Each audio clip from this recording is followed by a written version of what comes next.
មើអើយអើយខ្មៅមានផងមុនឡងទេថាអូនខ្មៅតែតាមកាបដុងសាច់សមកថ្លៃ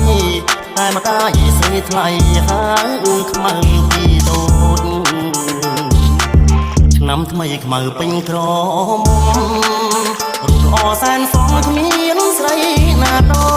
ចខ្មៅជាស្រីខ្មែរគ្រប់លក្ខសមសូនប្រាជ្ញាក៏ឆ្លាតស្ដាប់